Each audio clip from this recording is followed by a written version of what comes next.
en Polonia. Esto que está pasando hoy, ¿en qué debería traducirse para la salida del poder de la dictadura de Nicolás Maduro? ¿O cuál podría ser el camino que se recorra a partir de este momento? No, eso es muy interesante. Yo creo que una de las cosas importantes que muestra, primero, es la universalidad sobre el diagnóstico en Venezuela. Es decir, aquí no pueden venir varios médicos a decir que esto es un problema ideológico o un problema de lucha o un problema de división. No, aquí hay una visión muy clara de la dictadura que hay en Venezuela y de que es un problema no solo para Venezuela y América Latina, sino para el mundo entero. Eso en primer lugar. En segundo lugar, me parece muy importante, transmite claramente que no es verdad que en Venezuela si se va Maduro viene el caos. Eso no es verdad. Lo que queda claro es que hoy el pueblo venezolano está amalgamado con un liderazgo muy claro de Edmundo, de María Corina, que gana este premio Nobel, y de todos los venezolanos que han luchado por esto a millones dentro y fuera de Venezuela, y que no es verdad que el país esté dividido o enfrentado en una especie de preguerra civil. Eso es falso. Y en tercer lugar, me parece que le da una estatura moral a María Corina para que suceda lo que suceda, que es lo que queremos, que es una transición, ella pueda tener una legitimidad, una representación en ese proceso que no venga a ser después distorsionada o adulterada por cualquier truco en el camino o cualquier cosa que fabricada o maquillada que se quiera hacer en un momento dado de salud de Maduro al poder. En ese mismo sentido, Julio, este Nobel de Paz, ¿cómo se suma a lo que está pasando en el Caribe por parte de Estados Unidos? Es decir, aquí se están jugando varias autopistas. Una es la creciente presión militar de Estados Unidos, que pareciera estar decidido a adelantar una intervención militar en Venezuela.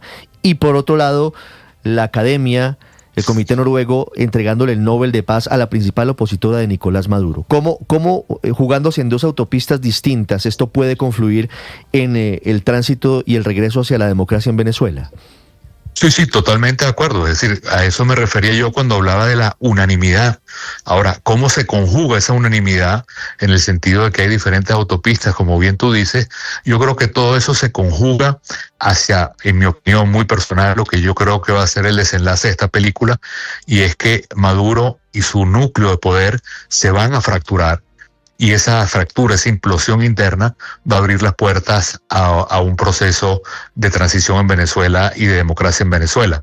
Lo que se está generando es una presión creíble, porque es creíble, no es una cuestión psicológica, que va a llevar a esa ruptura sin que haya toda esa cantidad de ladrillos que pega Maduro como que viene un nuevo Vietnam, viene un caos. Eso es absolutamente falso y sobre esa base es la que él mismo se va a fracturar y se va a caer. Sí, señor Borges, quisiera preguntarle sobre la última declaración, bueno, antes de que se conociera este premio del Nobel de Paz, la última declaración de María Corina Machado hablando de la fase en la que están en Venezuela. Ella decía, estamos en fase de desobediencia silenciosa. ¿Usted quisiera explicarle a los colombianos, a los venezolanos que están escuchándolos, a qué se refiere, en qué momento están en la estrategia para la transición política en Venezuela?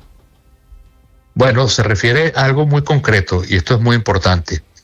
Las elecciones fueron hace prácticamente año y medio, 28 de julio del año 2024.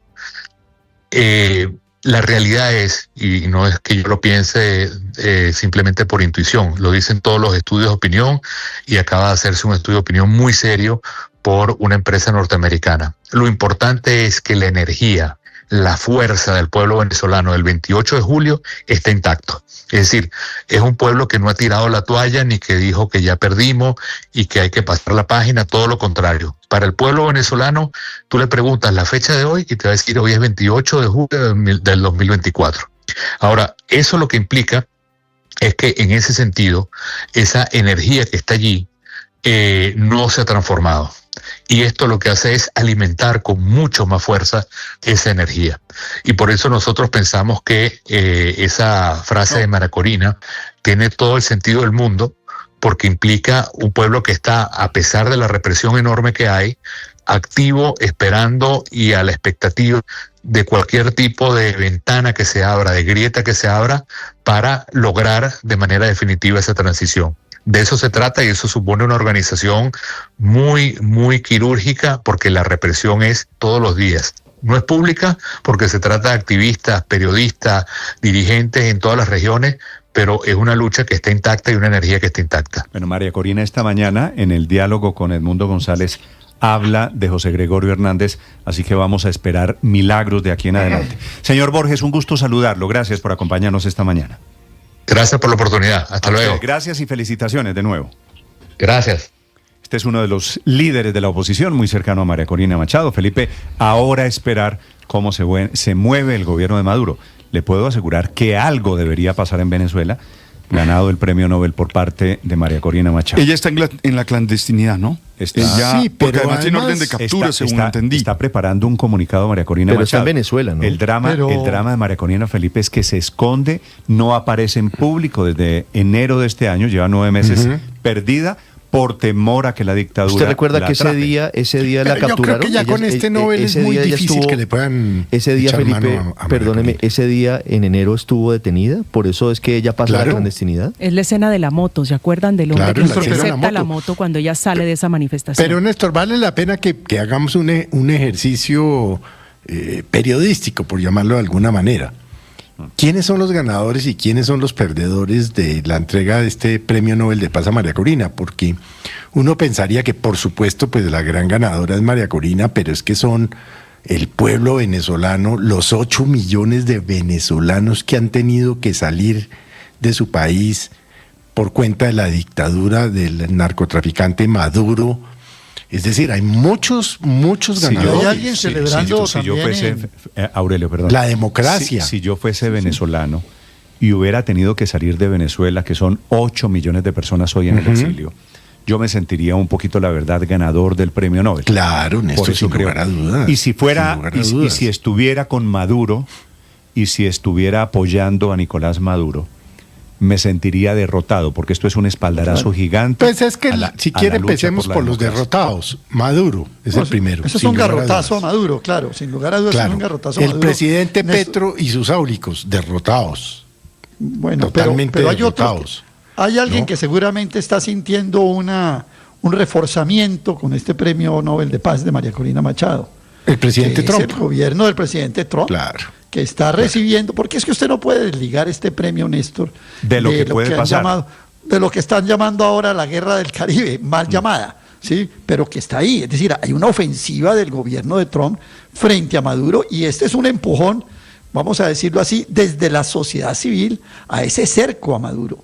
Ahora, Maduro se la buscó. La verdad es que Maduro se la buscó desde que se robó las elecciones. Esa es la verdad. Y esto no lo dice solamente María Corina Machado, sino que lo dice todo Venezuela. Es que acuérdese que llegó incluso a detener a una persona como el señor Márquez, que era un candidato independiente, que no tenía que ver con el movimiento de María Corina.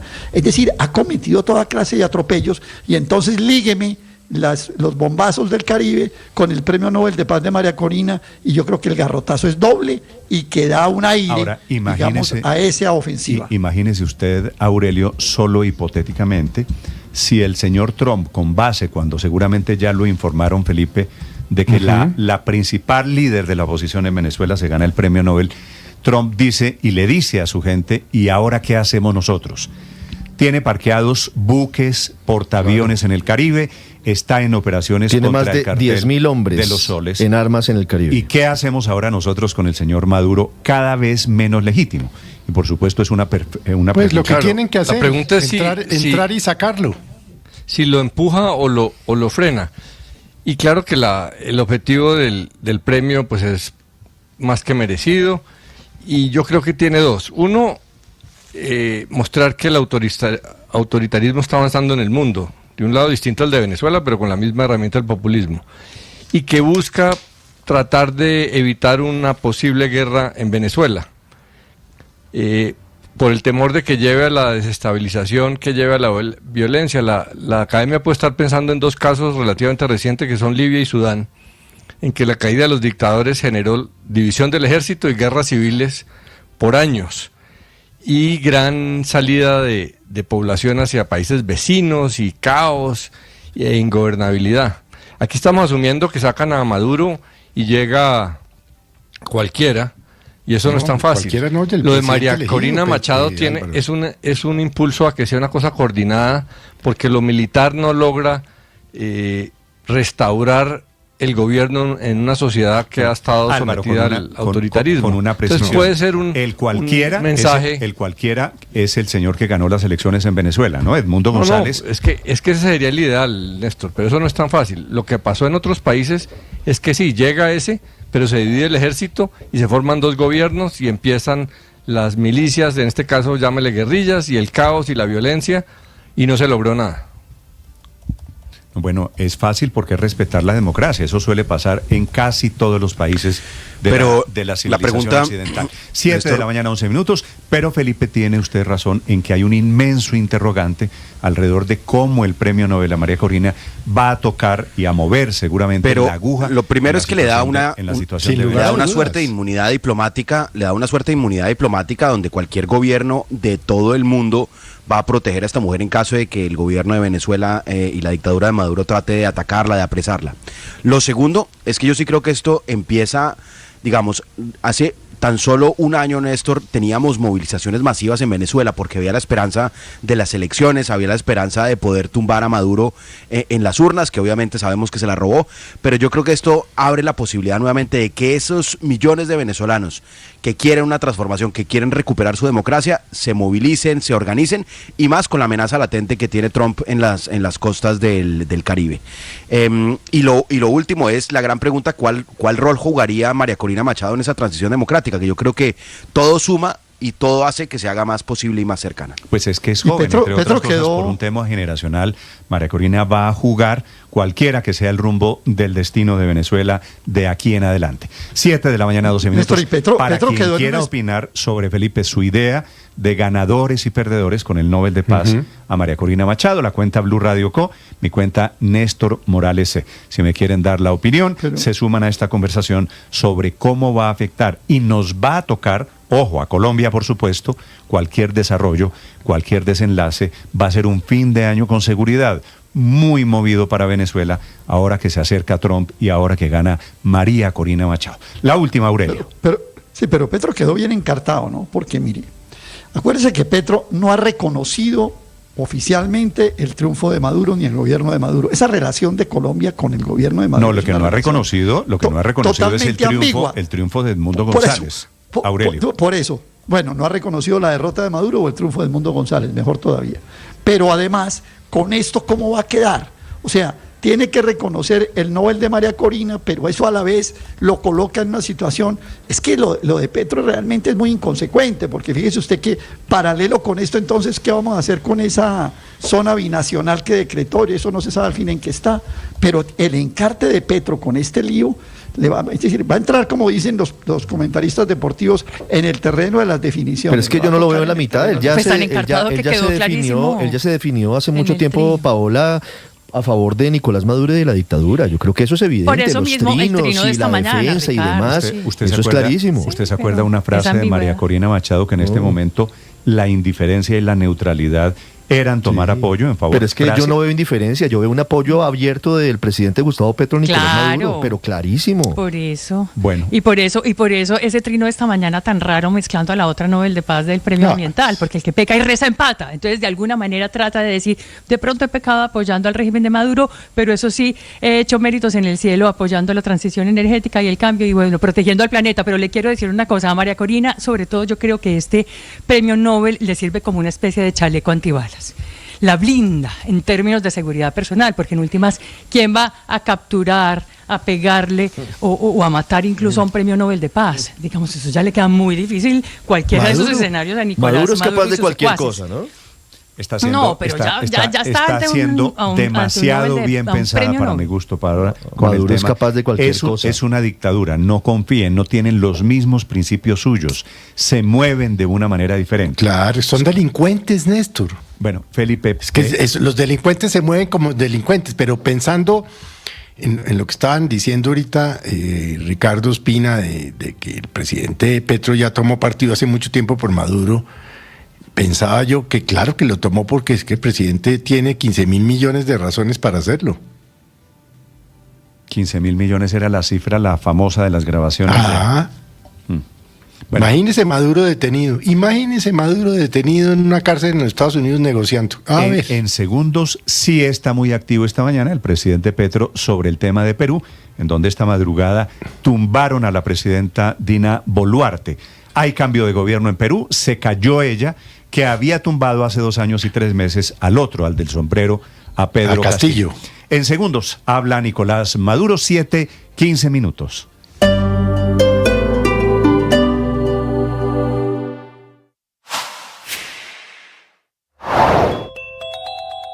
La gran María Corina Machado, que acaba de cumplir 58 años de edad esta semana, ganó hoy viernes el Premio Nobel de Paz 2025.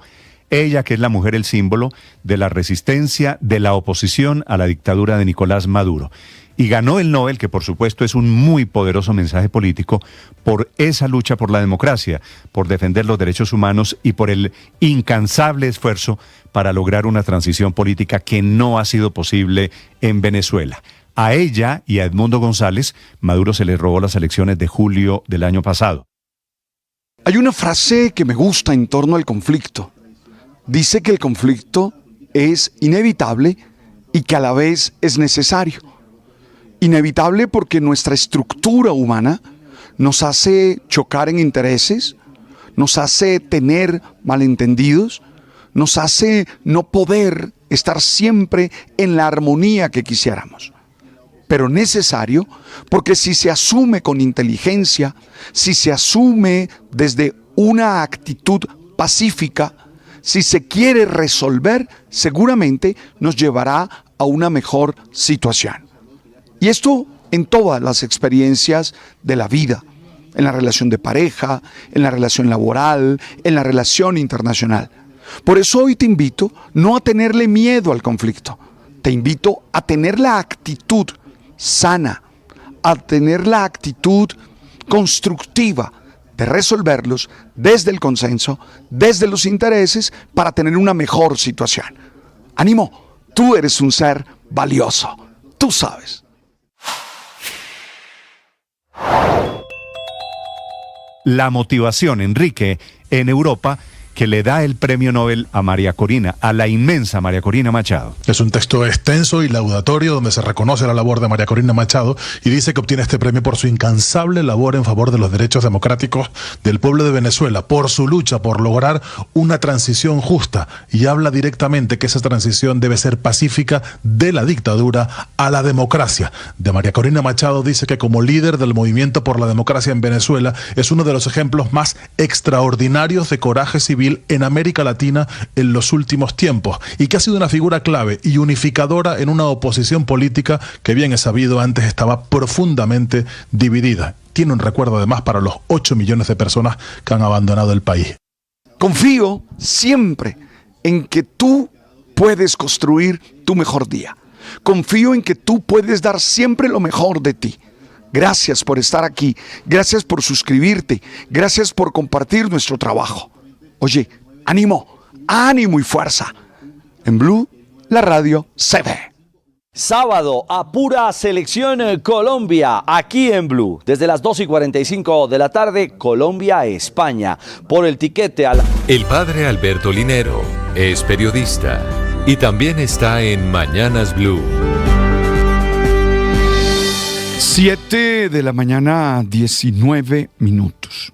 Durante más de 85 años, la Universidad de Harvard ha seguido la vida de cientos de personas en el estudio más largo jamás hecho sobre la felicidad. ¿Qué concluye? Buena pregunta.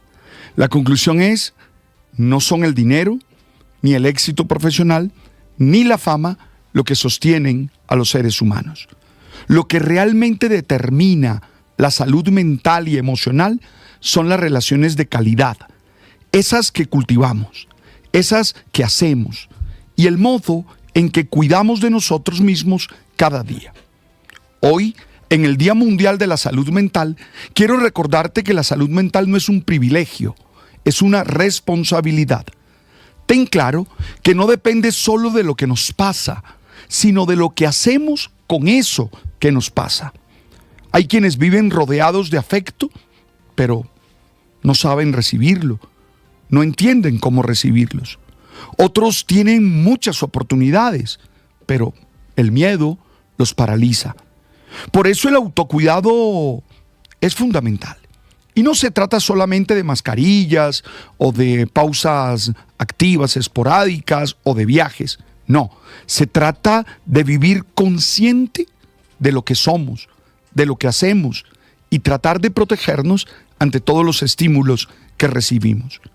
Cuidarse es también poner límites, es también pedir ayuda, es no sentir vergüenza porque uno es vulnerable, es reconocer que el cansancio no es debilidad y que el silencio no siempre es paz. Cuidarse es revisar las historias que nos contamos sobre nosotros mismos, porque muchas veces lo que más nos enferma no es lo que nos hicieron o lo que nos dicen, sino lo que seguimos nosotros repitiéndonos internamente. El estudio de Harvard demuestra que las relaciones humanas son el mejor antidepresivo que existe. Pero para conectar con otros desde la autenticidad, primero hay que aprender a estar bien con uno mismo. No se puede dar afecto si uno no vive emocionalmente conectado con los demás. No se puede cuidar si uno no sabe cuidarse. Por eso hoy te recuerdo que tu salud mental es un terreno sagrado. No esperes que alguien llegue a rescatarte ni que las circunstancias cambien mágicamente. Empieza por hacerte responsable de ti, por lo que consumes, por las personas a las que permites entrar en tu vida, por la forma en la que tú te hablas cada mañana cuando te pones frente al espejo. Cada decisión que toma es una forma de decirte sí o de decirte no. Tú eliges. Cuidarte no es egoísmo, es supervivencia emocional. No es un lujo moderno, es la base de una vida plena. Si las relaciones no sanan, empieza tú por tener una buena relación contigo mismo. Estás escuchando Blue Radio.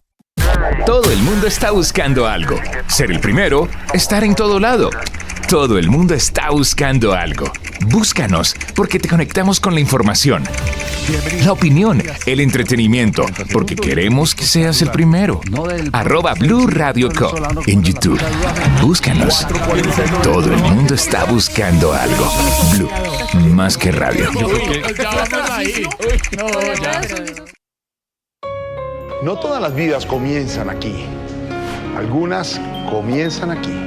En la Fundación Cardio Infantil, cada año atendemos a más de 450 bebés en la unidad de cuidados intensivos neonatales, pero ya operamos al límite. Y en el país, cada vez hay menos de esas unidades.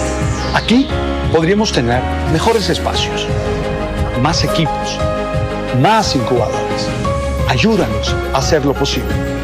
Dona entrando a desdelprimerlatido.org para que más bebés sean atendidos y lleguen a los brazos de sus familias. Cuidemos desde el primer latido. Una campaña de responsabilidad social de la Fundación Cardio Infantil con el apoyo de Blue. Vigilado Supersalud. Soy María Elvira Arango y los invito a escuchar Qué Locura, testimonios reales sobre salud mental. Son 8 nuevas voces sobre salud mental con personajes que nos hablan de su experiencia con el dolor, pero también de los caminos para encontrar la sanidad. Este podcast es impulsado por porquequieroestarbien.com, el programa de salud mental de la Fundación Santo Domingo. La producción es de la no ficción y Boombox de Caracol Televisión. La pasión y la afición en juego y los datos de lo último en deportes se lo presenta Mañanas Blue.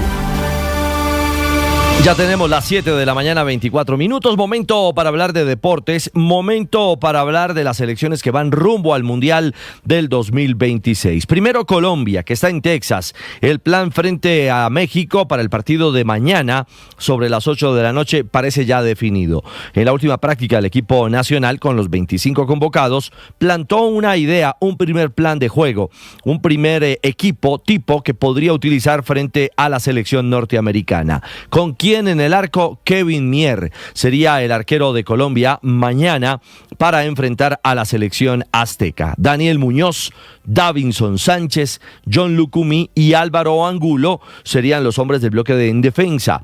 Para la mitad de la cancha, Lorenzo podría emplear a Richard Ríos junto a Jefferson Lerma y Kevin Castaño.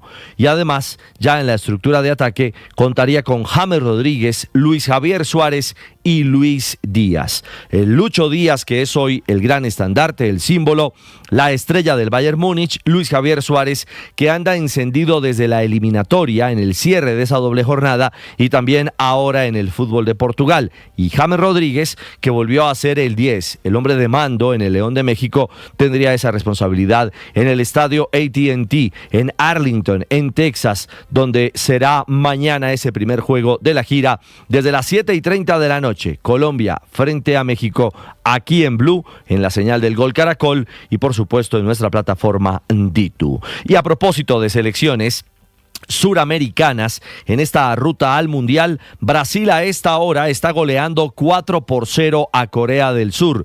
El equipo de Ancelotti está en el Estadio Mundialista de Seúl, además en un día de conmemoración. Saltó el equipo brasileño con un parche en su uniforme, haciendo alusión a los que serían hoy 85 años de vida del Rey Pelé.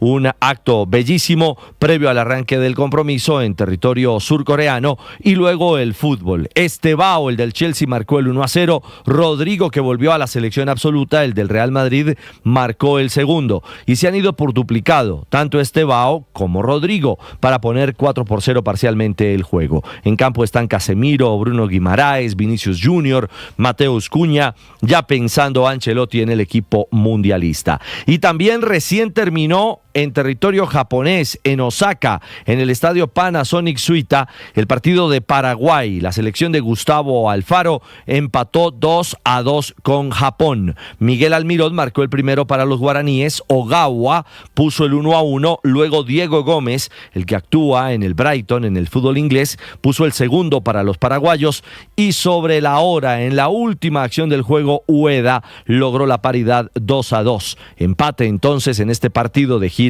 asiática para la selección paraguaya. Y dejamos a Asia para referirnos a Europa, porque hoy podríamos conocer nuevos clasificados al Mundial. Por África, Argelia fue la más reciente en conseguir asiento. Hoy Francia, que enfrenta a Azerbaiyán, podría asegurar tiquete al Mundial del 2026. Así que atentos para saber si Mbappé y compañía podrán contar desde hoy, tras el compromiso de clasificación en Europa, con cupo en la cita mundial. Alemania también enfrentará a Luxemburgo y Bélgica se medirá ante Macedonia del Norte. Hablamos de otro mundial, el sub-20 en Chile, cuartos de final. Colombia ya se alista para enfrentar a España tras el triunfo ante Sudáfrica 3-1.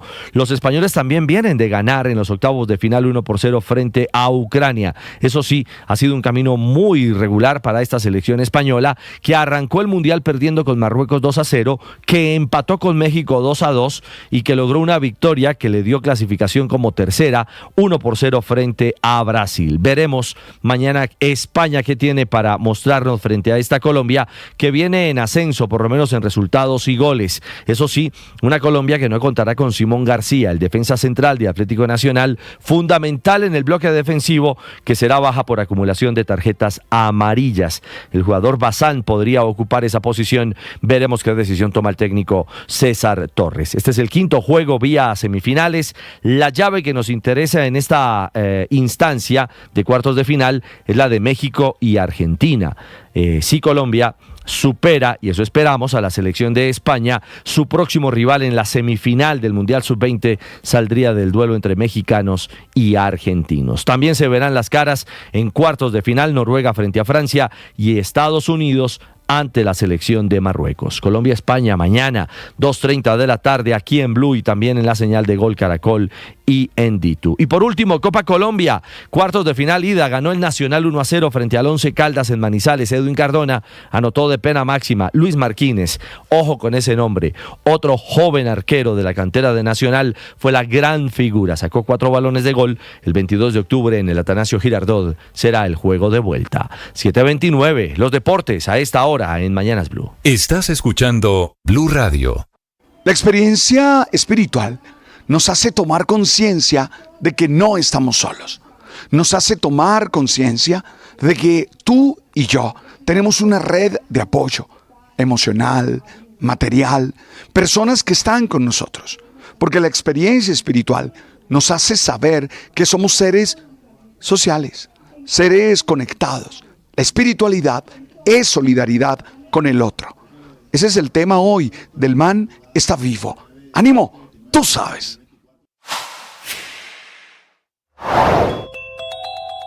En Colombia, el Consejo de Estado le pone límites al ejercicio de las alocuciones e intervenciones del presidente de la República a través de los canales públicos y privados. A través de una tutela, el Consejo de Estado consideró que se vulneró el derecho fundamental a la información, al ejercicio del poder público, que tiene límites, eso es muy importante, y señala el Consejo de Estado que las alocuciones presidenciales deben... El Ministerio de Defensa está reportando esta mañana bajas contra la columna de Iván Mordisco, que opera especialmente en el occidente de Colombia. Le dieron a Platanote, que es el último de los delincuentes de este grupo disidente de las FARC.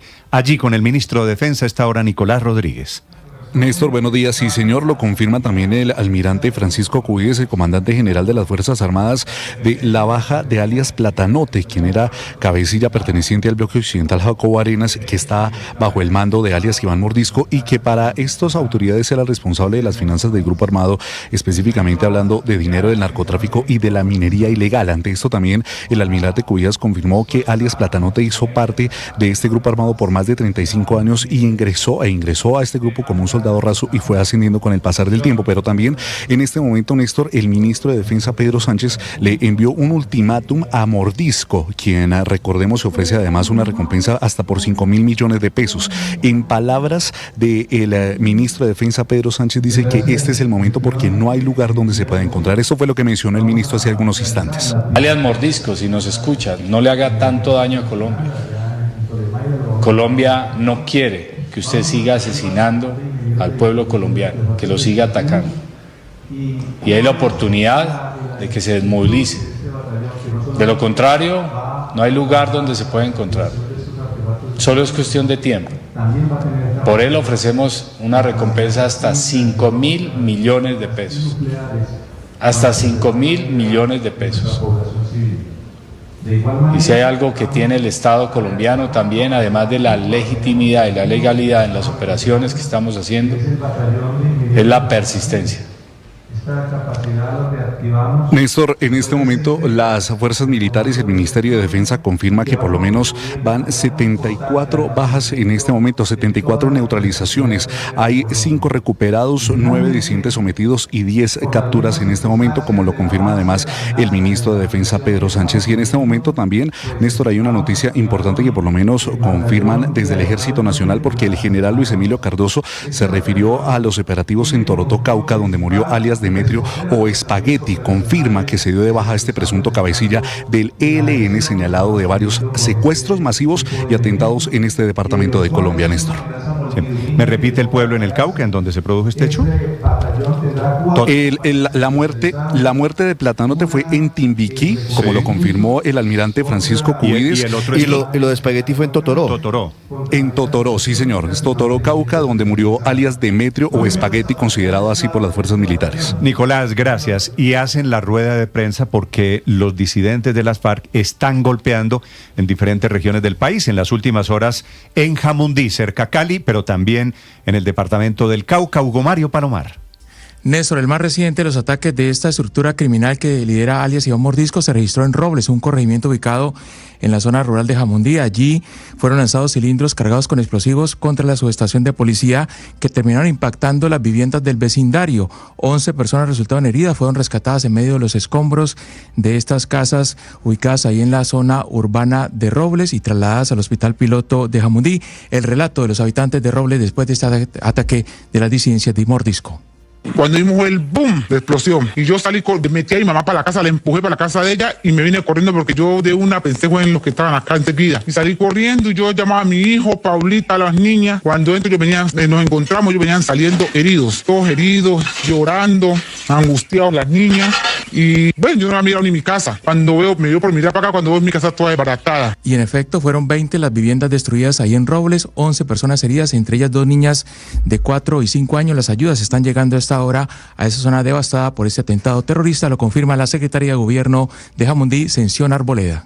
Se decidió instalar el puesto de mando unificado para coordinar las acciones en el territorio. Se activó el plan de respuesta con el apoyo de la Secretaría de Gobierno, la Oficina de Gestión de Riesgo, la Oficina de Salud y los organismos de socorro, quienes se encuentran en este momento en la zona brindando apoyo psicosocial y acompañamiento a cada una de las personas afectadas. Horas antes, esta misma estructura criminal de las disidencias de Mordisco atacó con un carro bomba, una volqueta cargada con explosivos, una estación de policía de un corregimiento del municipio del Tambo, en el sur del Cauca, dejando 2 civiles gravemente heridos, una de ellas esposa del presidente de la Junta de Acción Comunal, y también fue hostigado el puesto de policía en zona urbana del municipio de Toribío, en el centro del departamento del Cauca. Néstor. Estás escuchando Blue Radio.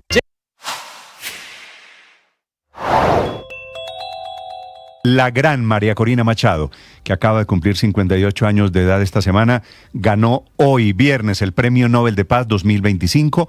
Ella, que es la mujer el símbolo. La tesis de hoy viernes, Felipe, del señor presidente de la República en Colombia, es que hay un golpe de Estado que le da el Consejo de Estado. Se refiere al fallo de tutela de las últimas horas, sí, que le pone límites con la gran consideración de que tampoco debería ser un descubrimiento, de que el poder presidencial no es ilimitado, que es básicamente lo que dice el Consejo de Estado, refiriéndose a la capacidad que tiene el presidente para interrumpir la programación de televisión. Y el presidente arranca, como suele arrancar, diciendo: es un golpe de Estado el Consejo de Estado, me quieren censurar, que solamente llevo 100 alocuciones. Y vuelve a hablar de poder constituyente, ¿no? No, todo es en función de él. ¿Usted se ha dado cuenta? Me quieren no sé qué, yo soy el no sé qué. Ese egocentrismo del presidente de la República. Pero claro, obviamente los fallos, a él no le interesan los fallos, ninguno. El presidente Felipe, cualquier fallo de la justicia le molesta profundamente. El presidente y la Casa de Nariño tienen la teoría de que si es una alocución presidencial es para que el pueblo se entere. Pues ya el Consejo de Estado le dijo cuáles son los límites, Néstor.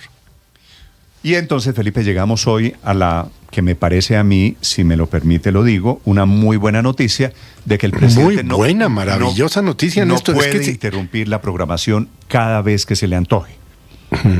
¿Qué es lo que venía? No, y los límites, entre otros, es la urgencia, que era como se venían haciendo las intervenciones presidenciales hasta este gobierno, y eso era una cosa que uno decía: el presidente va a hablar, el presidente va a hablar, ¿qué va a decir el presidente? ¿Qué pasó? Entonces, Felipe... No, acá no, esto aquí él retransmite, como lo decía usted temprano esta mañana, va y echa una perolata en Ibagué a las 8 de la noche, Felipe, y así sucesivamente. Nos acostumbramos, pero no es normal, no está bien, que el presidente va y habla, por ejemplo, en Naciones Unidas, y echa un discurso en Naciones Unidas de 40 minutos, o va a Ibagué y echa un discurso en Ibagué político, sin anuncio, sin nada, porque el presidente comienza a improvisar y después repite eso en la televisión colombiana, y eso duró 50 y pico de minutos, y el presidente cogió por costumbre retransmitir eso. Está escribiendo en este momento el presidente Petro lo siguiente. Dice el presidente en el último mensaje que pone hace apenas algunos segundos. Está pegadito a ese celular. Sí, ¿no? El presidente hoy está dedito para arriba, Felipe. No hay uso indebido de alocuciones. La democracia es el conocimiento del pueblo sobre el gobernante y sobre el gobierno.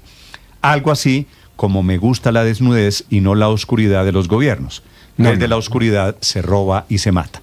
Entonces, como el presidente, que el Consejo de Estado... es que ya todo lo del presidente es demencial, Néstor. Entonces, como el presidente Felipe no le gusta la oscuridad, se desnuda. O el presidente utiliza, yo creo que es una analogía, de una alocución como el símbolo de transparencia. Lo que dice el Consejo de Estado... Como si en las alocuciones nos contaran la robadera y esas cosas, Néstor. Lo que dice el Consejo de Estado es muy importante, Felipe. Máximo una a la semana. Tiene que tener límite en el tiempo. El presidente no puede decir: voy a hablar y hablo lo que se me antoje. No. Y tiene que tener, especialmente, esta es importante, una característica de urgencia. Claro, de que sea, esa es fundamental. De que sea algo extraordinario. De que el presidente no puede llegar a hablar porque yo digo que la opinión pública tiene que saber lo que yo estoy pensando, Néstor, pero mire, sobre antes lo que el Consejo de Estado... Antes que el Consejo de Estado le pusiera límites, ya la gente le había puesto los límites, porque dejaba de prestarle atención a las alocuciones. Las alocuciones, como aquí lo han dicho, eran momentos donde uno dice, oiga, el presidente se va a dirigir a la nación porque hay algo de suma importancia, tenemos que escucharlo, y la gente se conectaba. Y seguían porque eran anuncios de gran importancia, y entonces pues el rating seguramente no favorecía al presidente. Mucha gente prefería entonces utilizar D2 de Caracol o otras plataformas o ver un contenido distinto porque le arrebataban el tiempo que estaba viendo el programa que sí le interesaba.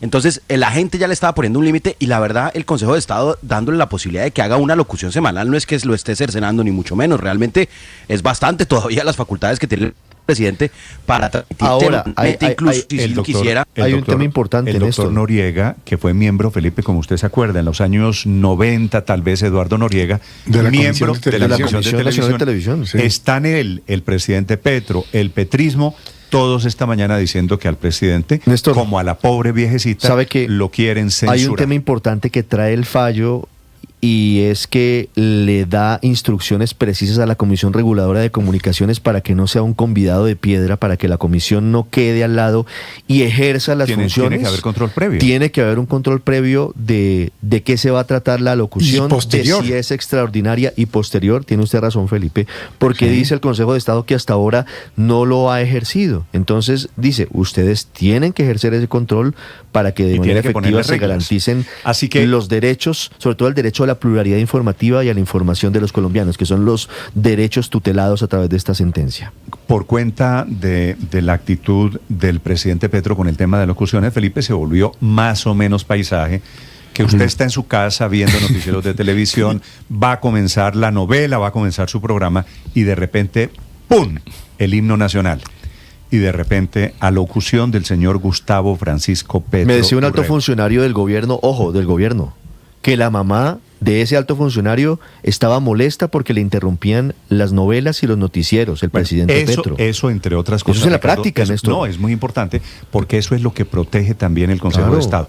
El derecho a la información. El derecho a la información y a la pluralidad de la información, Néstor. Y el derecho a la información no sale de dejar al presidente hablar pero cuando quiera. Pero es que el poder no es un mimo, don Néstor, el poder no es un mimo. En una democracia hay límites, y lo que están diciendo, mira, pues hay no límites, le no es presidente. más. Bueno, lo que hace el Consejo de Estado, Felipe, a mí me lo parece una buena noticia, que hable el presidente. Magnífica, pero quién sabe si la va a acatar, ¿no? No, Felipe, ¿cómo que no, pues tiene que acatarla. No, tiene que acatarlo. Néstor, ¿cuántas sentencias del Consejo de Estado no ha acatado el presidente de la República, Néstor? Pues, Felipe, esta la tiene que acatar. De hecho, acató la anterior, que fue cuando prohibieron la transmisión de los consejos de ministros, que eso no podía ser por los canales. Sí, es que entonces le hizo el alocuciones, porque no son alocuciones, sino alocuciones. No estoy tan seguro que vaya a acatarlo como le ordena el Consejo de Estado. No estoy tan seguro. Fueron la decisión del Consejo de Estado producto de 6 tutelas diferentes colocadas por diferentes actores. Uno de ellos ya murió, Miguel Uribe. Era Miguel. Tal vez esta es una de las batallas póstumas que le ganó Miguel Uribe al presidente Gustavo Petro. Pero también en el grupo de personas, de ciudadanos que presentaron la tutela, hay un estudiante de Derecho que se llama Samuel Ortiz. Samuel, buenos días.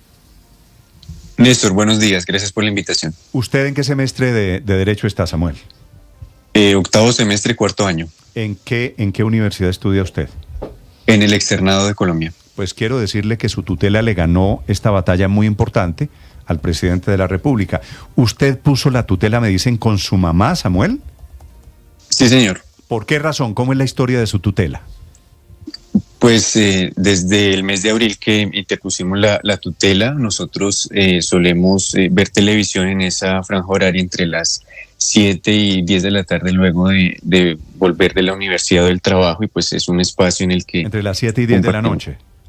Correcto, para pues ver contenidos de producción nacional, el noticiero, algunos programas o realities que se transmiten, y pues era un abuso realmente lo que se estaba cometiendo de tener que ver todos los días en esa franja horaria conocida como AAA las alocuciones del presidente sin ningún límite. Samuel, ¿y usted como ciudadano o como estudiante de Derecho alegó ante el Consejo de Estado qué derecho vulnerado en su caso? El derecho a la información y el pluralismo informativo.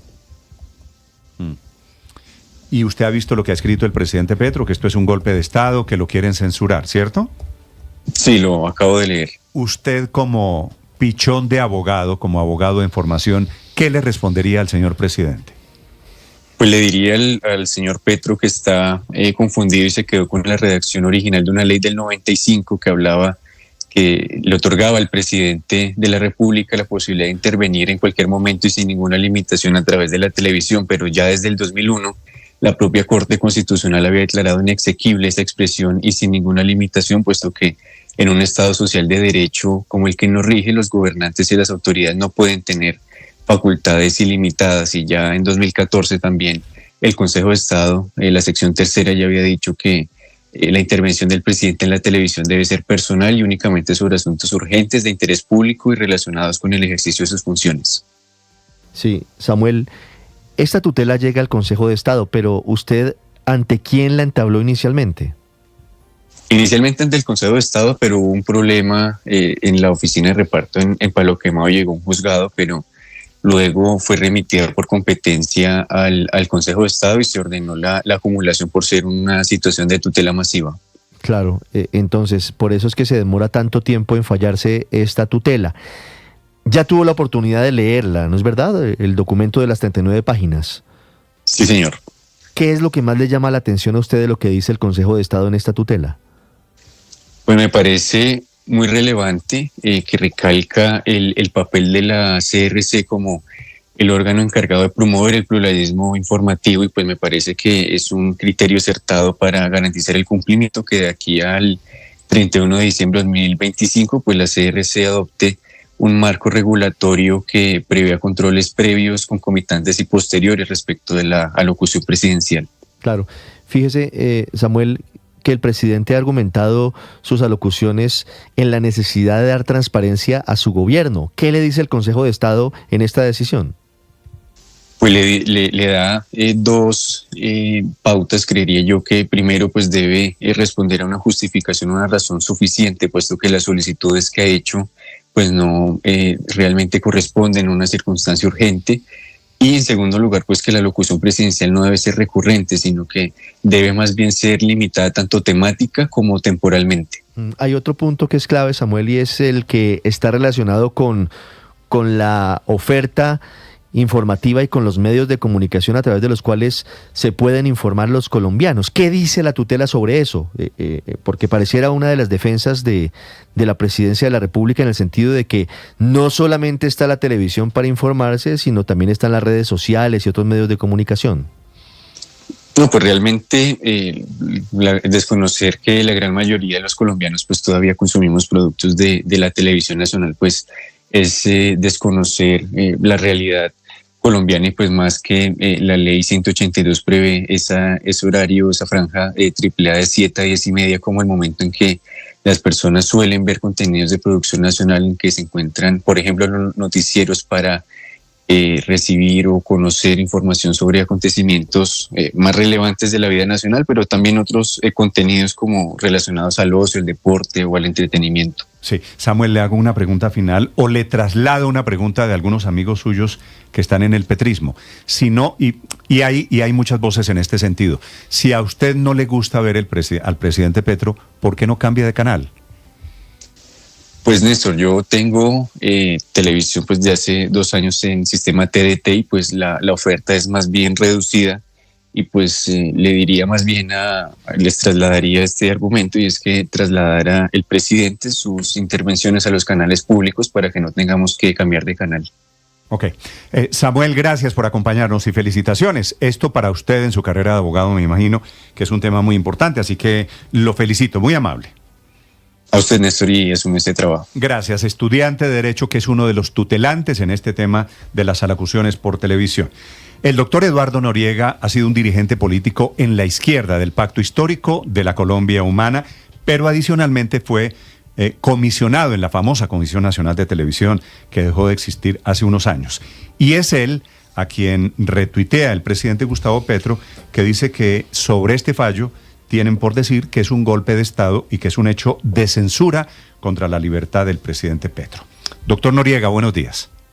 Buenos días, Néstor, para usted y toda la audiencia. Pues doctor Noriega, quisiera entender y escuchar los argumentos de ustedes, de los amigos políticos del presidente Petro. ¿Por qué cree usted que esto es censura y por qué creen ustedes, mejor en plural, que esto es un golpe de Estado? Sí, yo lo creo, Néstor, y lo creo desde el punto de vista jurídico y desde el punto de vista de la teoría política. Un golpe de Estado ocurre cuando un poder establecido sustituye a otro poder. No es solo cuando los militares se toman el poder y derrocan a un presidente. En este caso, el Consejo de Estado sustituye al Congreso, sustituye al presidente de la República y se arroga competencias que no tiene. Eso es un golpe de Estado. ¿Eso no se llama controles de poder? ¿Usted cree que el presidente de la República tiene poder ilimitado y que nadie lo puede controlar? ¿O que un control es lo mismo que golpe de Estado, doctor Noriega? No, señor, no es un control. La tutela está instituida para proteger, para amparar derechos fundamentales en cabeza de los ciudadanos. Pero no pierda usted de vista que esos derechos fundamentales también están en cabeza del presidente de la República, como ciudadano y como mandatario. Y resulta que la legislación, la Constitución, todo el marco jurídico autoriza al presidente para que haga uso de la televisión en el país, tanto pública como privada. Y el presidente lo hace en uso de la televisión. ¿Para qué, doctor Noriega? Para informar a los ciudadanos sobre su gestión, sobre asuntos públicos, sobre temas urgentes, sobre temas que son de interés para los ciudadanos. Doctor Noriega, por ejemplo, la alocución del presidente, la retransmisión del hecho de Ibagué, del discurso político de Ibagué. ¿Qué informó el presidente de la República ese día? Bueno, se estaba refiriendo a temas de interés nacional, a temas de interés público, se estaba refiriendo... Era un tema político. Dígame, ¿qué anuncio hizo en esa alocución el presidente, por ejemplo? Se estaba refiriendo al tema de la salud, Néstor, se estaba refiriendo al tema de derechos en cabeza de los ciudadanos. Eso es de trascendencia pública, eso es importante para la democracia. Es que de lo que estamos hablando es de instituciones que están previstas en nuestro ordenamiento constitucional para preservar y consolidar la democracia. Fíjese usted que por definición legal esa función está asignada a la televisión. La televisión, el servicio público de televisión existe para consolidar la democracia. Pero le quiero citar dos hechos históricos importantes que usted conoce bien como periodista. Uno, el tema de los consejos comunitarios del presidente Uribe. Y dos, el tema de las transmisiones del presidente Iván Duque durante pandemia y durante después de pandemia. 400 horas, vi en un informe de la FLIP, tuvo el presidente Duque en un año en televisión. Bueno, no se le ocurrió entonces al Consejo, no se le ocurrió entonces... Estábamos en pandemia, ¿no? Sí, y cuando los consejos comunitarios... Y hubo por otro lado, que también vale la pena que usted lo tenga en cuenta, doctor Noriega, aprobación y consentimiento de los canales privados en ese momento. No, señor, es que la democracia no depende de que los canales privados digan que sí o que no. El presidente tiene el derecho, el deber, la obligación de informar sobre sus actuaciones, y eso hace el presidente Petro. Y no puede, Néstor, perdóneme usted. ¿Y sobre qué informa el presidente Petro? ¿Usted ha visto los consejos de ministros? Sí, por supuesto, porque me toca. Claro que los veo. Y veo al presidente hablando de la conexión entre el cerebro de la mujer y del clítoris, por ejemplo. ¿Y a usted le parece que ese es un tema que el país tiene que conocer, la opinión del presidente sobre la conexión entre el cerebro de la mujer y el clítoris? No, a mí me parece que eso es anecdótico. Yo he visto al presidente y al Consejo de Ministros, vi al ministro Guillermo Alfonso Jaramillo exponer con un cuadro en detalle cuál es el desastre de la salud en Colombia, cómo encontró este gobierno la salud en Colombia y qué está haciendo para corregir la salud. Perdóneme, pero a mi juicio eso es un tema trascendente para los colombianos. Es un tema de actualidad. Pero fíjese, doctor Noriega, que el presidente Petro no habla solo de eso. El presidente en esa misma alocución termina hablando sobre 100 temas porque él no prepara. No había un hilo argumentativo cuando habla el presidente, y entonces se desvía y termina hablando de una cantidad de cosas. De acuerdo, mire usted, es lo mismo cuando Duque hablaba de los enanitos. Es decir, cada presidente tiene su estilo, Néstor, y hay que respetar eso. El talante del presidente es ese es su carácter, ese es su estilo. Así lo eligieron los colombianos, ese es el presidente que tenemos. Entonces, pero el fallo del Consejo de Estado trasciende todo el marco jurídico. Establece competencias en cabeza de la CRC. Imagínese usted, Néstor, que dice el fallo, yo no sé si usted lo ha leído en detalle. Lo leí en detalle. Dice que la CRC debe ejercer control previo, concomitante y posterior. Esos conceptos ya son ajenos a nuestro ordenamiento jurídico, justamente para evitar los excesos, para evitar que el desbordamiento de las autoridades, aún aquellas regulatorias de inspección y vigilancia. ¿Cómo así que los funcionarios de RTS van a ver en directo una locución presidencial a ver si se ajusta o no a los criterios que arbitrariamente fija el Consejo de Estado en su fallo? El Consejo de Estado no tiene competencia para eso. Si en gracia de su discusión usted quisiera limitar un derecho fundamental, quien lo puede hacer es el Congreso de la República, así está definido en nuestra Constitución, no en un fallo de tutela del Consejo de Estado. Perdónenme, pero yo creo que allí hay unos excesos inadmisibles que en nuestra democracia no se puede permitir. El exceso, doctor Noriega, usted fue comisionado de televisión, ¿usted cree que el poder del presidente de la República, llámese Petro, o Duque, o Santos, o Uribe, o el que usted quiera, ¿usted cree que por ser presidentes de la República tienen un poder ilimitado?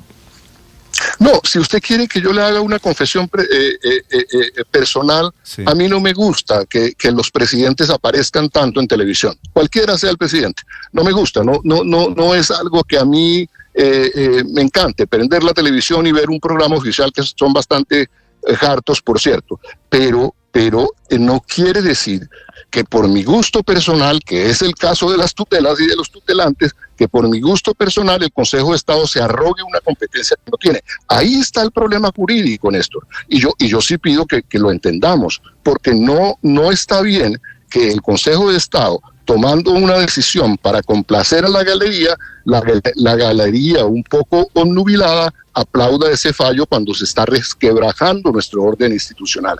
Zapatero a tus zapatos. El Consejo de Estado no puede en un fallo de tutela fijarle límites a la intervención del presidente. Sí. Yo respeto, usted es un generador de opinión, yo respeto su opinión, pero no puede el Consejo de Estado en un fallo decir que es que a los consejos de ministros les falta rigor temático. Por favor, ¿qué es esa consideración en un fallo judicial que debe estar acompañado de todo el rigor y de toda la seriedad jurídica? Se sentaron los magistrados a ver los consejos de ministros y esa fue su sabia conclusión. Por supuesto que no, es una afirmación ligera para soportar de manera falsa un fallo arbitrario que excede sus competencias. Pero ¿dónde quedan los derechos de los ciudadanos, doctor Noriega? Que es básicamente lo que está tutelando el Consejo de Estado. El derecho al ciudadano a escoger la pluralidad de la información, a ver sus programas de televisión, como usted lo quiera, como lo acaba de explicar este muchacho estudiante de Derecho. ¿En dónde quedan los derechos de los 50 millones de colombianos frente a la pluralidad de la información? Sí, yo estoy de acuerdo con usted, Felipe.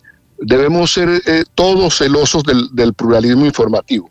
Pluralismo informativo que además, y lo voy a decir con claridad, en Colombia en televisión está circunscrito a 2 canales privados que concentran la mayor parte de la audiencia, que además tienen presencia en otros medios. Ese es nuestro pluralismo informativo. Y si al lado de eso viene el gobierno nacional a saturar la programación, yo creo que eso es realmente inconveniente. Pero repito, esos límites y la valoración sobre que eso ocurra o no ocurra, no se la puede arrogar el Consejo de Estado, y mucho menos atribuírsela a la CRC. La propia CRC en un comunicado público dijo: nosotros no somos competentes para vigilar al presidente de la República, y el Consejo de Estado les dice que sí, que tienen que hacer control previo, concomitante y posterior. Esto es una aberración. Pero usted ya le ha dicho, usted que le habla al oído, porque sabemos al presidente Petro, usted le ha dicho al presidente Petro: mire, presidente, esto que está haciendo es inconveniente. No lo ponga en términos de si es legal o en términos de la sentencia del Consejo de Estado. Presidente, esto no es conveniente que lo haga. ¿Usted se lo ha dicho? ¿Alguien le ha dicho? ¿Te refieres, Felipe, a la transmisión de los consejos de ministros? Sí. Fíjate que esa puede ser tu opinión. De pronto yo podría pensar lo mismo, pero es deber constitucional del presidente hacerlo. Es inédito, que ningún presidente lo hacía antes. Mira, así aparezca el presidente a veces haciendo algo que a algunos nos parece desagradable, que es regañando a sus ministros. A mí me parece que ese es el estilo del presidente y está bien para los ciudadanos que se enteren que el presidente está inconforme con la gestión y que le da instrucciones al presidente, que delega funciones y que asigna responsabilidades. Y lo hace en directo, en tiempo real. A nosotros no nos gusta, a usted no le gusta, Felipe, a mí probablemente me podría parecer que es un exceso, pero hay que respetar que es decisión del presidente. ¿Y usted cree que en cualquier evento, desarrólleme un poquito esta idea suya que me parece tan interesante, pero tan controvertida, que por ser el estilo del presidente, claro que es el estilo del presidente, eso yo lo tengo claro. Entonces, porque el presidente fue elegido democráticamente, y también lo tengo claro, ¿tenemos que aguantarnos esto? No, pero es que usted lo pone en términos de aguantárselo como si fuera un sacrificio, Néstor. Pues yo he visto los claro que es un sacrificio. Perdóneme, yo entre ver un reality de Caracol y RCN y ver el Consejo de Ministros, prefiero el Consejo de Ministros 100%. Pero usted me parece más interesante. Usted tiene ese derecho, doctor Noriega. Sí. Y otro ciudadano, Néstor Morales o Pepito Pérez, quieren ver el reality, quieren ver lo que sea, lo que les parezca. ¿Por qué tienen que aguantarse que el presidente interrumpa la programación y monte su propia programación en cadena? De eso se trata. Usted sabe, por ejemplo, perdóneme que le haga una digresión, que me separe un poquito del tema. Sí, señor. Usted sabe que los canales Caracol y RCN ya no son concesionarios de un canal, sino de un segmento, y que por lo tanto pueden tener varias señales al aire. Usted sabe que no están utilizando